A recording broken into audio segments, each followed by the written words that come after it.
Where is the college ID camp in Pennsylvania?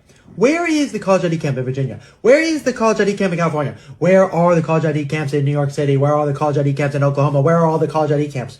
So you guys are asking on Google, where are the college ID camps in your state?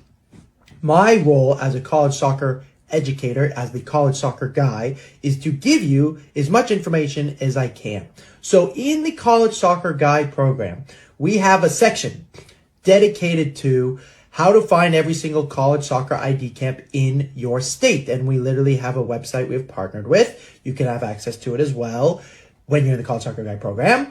That allows you to find the teams. But because you're listening to my YouTube page and my TikTok page, and because you're a follower, I'm going to give you the website right this second. So the website is known as the collegeidcamps.net. And you can find every single college soccer ID camp by state. Now, there are a couple caveats to this.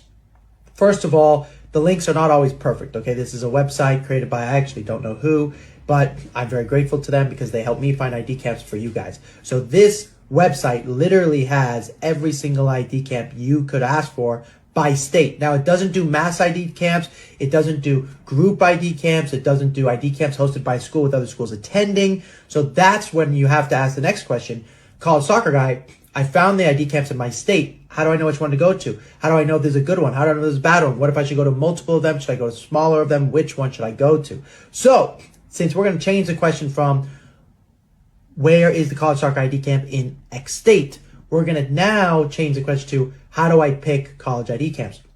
So the best way to pick college ID camps is, number one, the best way is if it's your dream school and you really want to go to the ID camp. That's number one. Number two, get a genuine invitation to the ID camp prior to the ID camp. That's number two. And number three is a combination of it's your favorite school and you got a genuine invite, so you're going to go. And number four is you're just going to go cold because you're like, I need to go to an ID camp. Now, which one should you pick?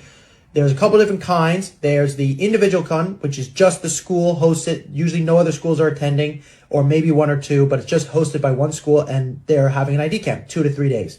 Then you have the ID camp hosted by the school with other schools coming. And then you have an ID camp hosted by a company, usually in the middle of nowhere or at some soccer complex with multiple schools attending. Those are your three options. The best one is always the individual one because you get 80 to 99% guaranteed you're going to be seen. So it's very good. At the ID camps where there's hosted by a college, but there's other camps coming, I would say the odds are equally as good. So it's almost, the only reason I would say when as equal is there's more players and more coaches, so it's slightly more spread out than the individual one, but it's still very good. And then the company ones, they can be really good or really bad. So I'm like 60 to 80% chance that that's going to be good for you. However, if you get a genuine invite before you go, then they're awesome. And if you're really late in your junior year, you have no offers, you're willing to play anywhere, then that's also really good for you. So then it kind of varies by your situation. And of course, you can call me to be like, Zev, which ID camp should I go to based off of my situation? And then we can help you.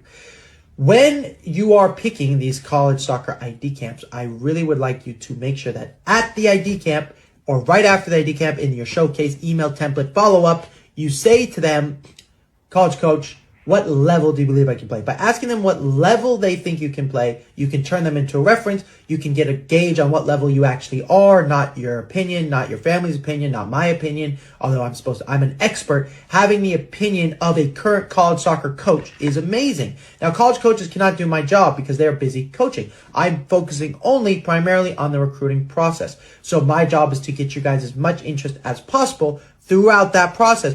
Part of the way we do that is getting genuine interest from college soccer coaches. And if they themselves look at you at an ID camp and go, wow, you're quite good, guess what? They're going to start talking to you about other schools, and other schools are going to get to know you, even if you don't want to. So, for example, I have a student right now, went from NAL, we helped them get to ECNL, MLS Next, and they went to a UCLA ID camp, and we really got this text like today. I'm going to read it to you right now because it was a great text.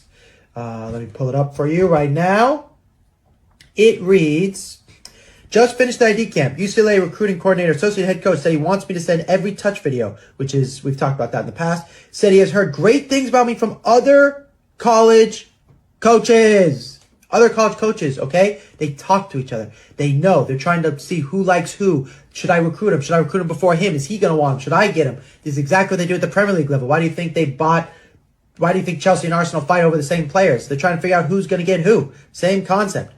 And says, I'm on their radar for the 25s. Head coach said to my Surf Cup, said to send my Surf Cup schedule when I get it and stay in touch. Also kind of interesting. The assistant coach said they're still, okay, you don't need to know about that. All right. So the point is, this is one of my students. He went to a UCLA ID camp, which often I'm like, I don't really know if those are worth it because most of you kids aren't going to get recruited by UCLA unless you're playing for the youth national team, etc. This kid is an exception. He's a very good soccer player. We knew that. He had already been to another ID camp, got lots of interest from them as well. So we knew he could flirt, but he wasn't going to get recruited just by being good because there's too many good players, but he's been proactive. So he's going to beat the status quo right now, playing NAL, just making MLS Next this year. Hasn't even played an MLS Next game yet he's going to he's being recruited actively by UCLA, which means he can then talk to almost any school in the country, which is obviously very exciting. So, when you go to pick which ID camp by state, I want to encourage you, don't just pick it by state, pick it by type. Is it individual? Is it hosted by one school where many schools are attending? Is it a mass ID camp, which is where there's tons of schools? Have you gotten genuine interest? Is it your dream school? That's how I want you to pick whether or not it's the right college soccer ID camp for you. If you need more help, give me a call. Links in the description, as you know, or in the bio. Call me. Talk soon. Bye.